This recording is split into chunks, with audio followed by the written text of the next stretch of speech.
Barang-barang yang dulu aku pikir penting banget, tapi ternyata cuma menjadi beban visual dan beban mental. Dari hal-hal yang aku tumpuk dalam hati, keinginan-keinginan impulsif, rasa ingin punya ini dan itu, rasa takut ketinggalan tren, sampai pelarian dari stres yang ujung-ujungnya cuma memperbanyak barang di rumah. By the way, Assalamualaikum, halo, aku Nafisa. Selamat datang di ceritaku. Kalau video ini muncul, bisa jadi bukan karena kebetulan.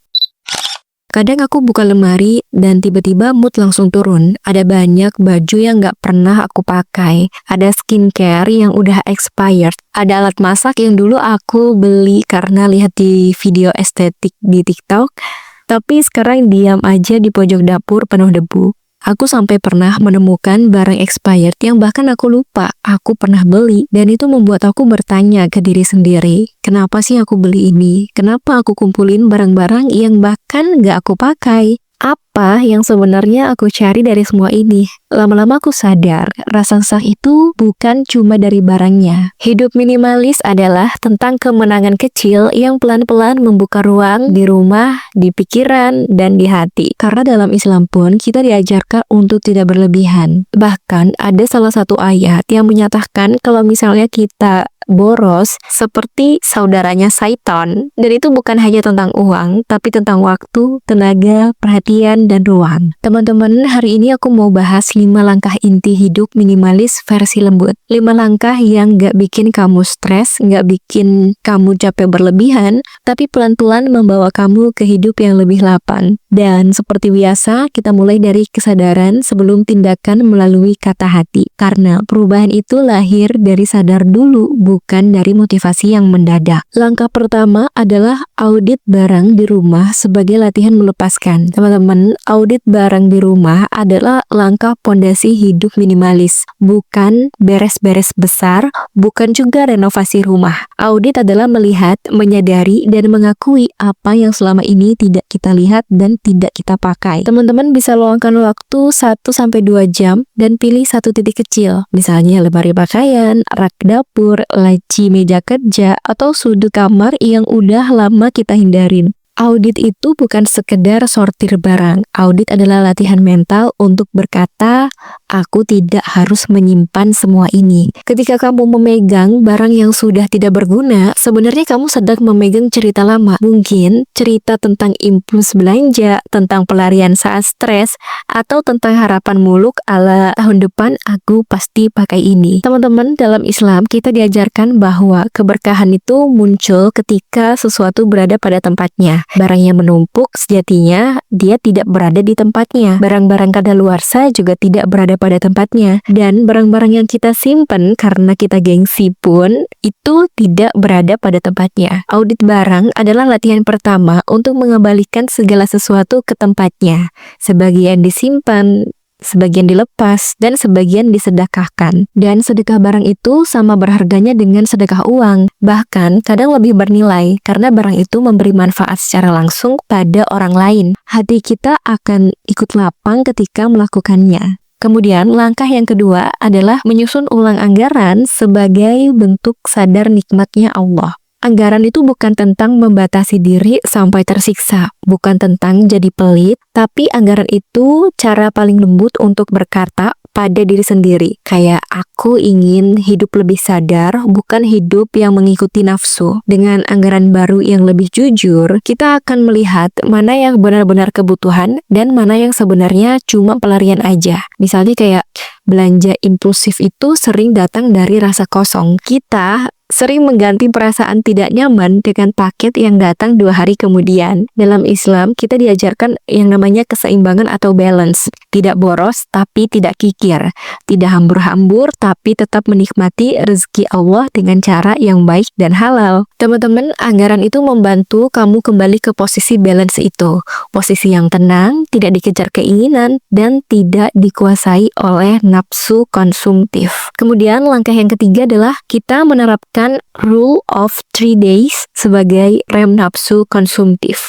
Jadi aturan 3 hari adalah disiplin lembut yang menyelamatkan banyak banyak orang dari belanja yang kemudian hari itu menyesal. Kalau misalnya tiba-tiba kita ingin membeli sesuatu yang bukan kebutuhan primer, kita harus beri jeda dulu selama 3 hari aja. Jeda itu untuk benar-benar bertanya secara matang apakah aku butuh atau hanya sekedar ingin dadakan aja. Teman-teman, jeda itu bisa dipakai untuk riset harga. Jeda untuk memastikan bukan sekedar emosi sesaat. 3 hari ini bukan larangan ya teman-teman, bukan hukuman juga, tapi ruang bernafas bagi otak yang sering kelelahan oleh gempuran iklan atau FOMO. Islam itu mengajarkan kita untuk tidak tergesa-gesa. Semua yang tergesa-gesa biasanya lahir dari hawa nafsu, bukan dari ketenangan yang Allah ajarkan. Kemudian langkah yang keempat adalah mengutamakan pengalaman dibanding membeli barang. Ketika teman-teman memilih pengalaman daripada barang, berarti teman-teman sedang memilih jiwanya sendiri. Barang baru itu memang menyenangkan, seperti ada dopamin, tapi semuanya itu singkat. Begitu masa senang-senangnya dengan barang itu habis, barang itu akan jadi barang biasa. Tapi kalau misalnya kita lebih memilih untuk belajar pengalaman, misalnya kayak belajar hal baru, ikut kursus, ikut komunitas, traveling singkat, atau bahkan ikut kajian yang tentunya lebih bermanfaat, itu akan memberikan efek yang panjang terhadap karakter dan hati kita.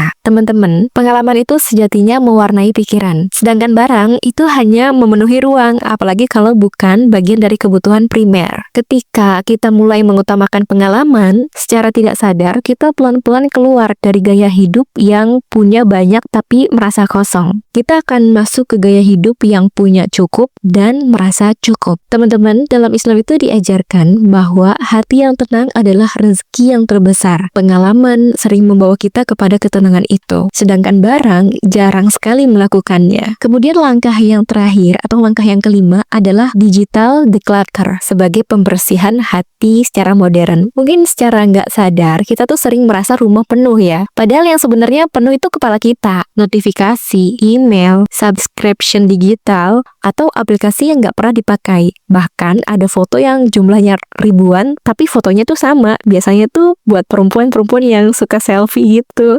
Padahal kan fotonya sama ya. Kenapa harus lebih dari 10 itu disimpan semuanya? Aku juga gitu kok. Jadi teman-teman, digital declutter adalah langkah minimalis yang sering dilupakan. Padahal dampaknya besar. Membersihkan ruang digital sama pentingnya dengan membersihkan meja. Karena apa yang kita lihat setiap hari itu akan mempengaruhi apa yang kita rasakan. Teman-teman kiranya bisa hapus aplikasi yang menguras waktu dan iman, tapi bertahap ya. Kemudian teman-teman bisa bereskan folder kerja dan unsubscribe langganan digital yang bikin kamu boros. Juga yang terakhir, bersihkan storage agar tidak selalu penuh. Membersihkan dunia digital adalah kemenangan kecil dan mungkin yang paling terasa dalam kehidupan modern karena memang kenyataannya kita dikit-dikit gampang buka HP. Perjalanan minimalis hanya akan berhasil kalau kamu tidak memaksakan semuanya sekaligus. Ingat ya teman-teman, minimalis itu bukan tentang menyiksa diri. Minimalis adalah tentang memberi ruang bagi diri sendiri. Dalam jangka pendek, mungkin kita akan merasa rumah lebih lega, pikiran lebih tenang, dan uang lebih terkendali. Dan bahagianya teman-teman, dalam jangka panjang, kita akan merasa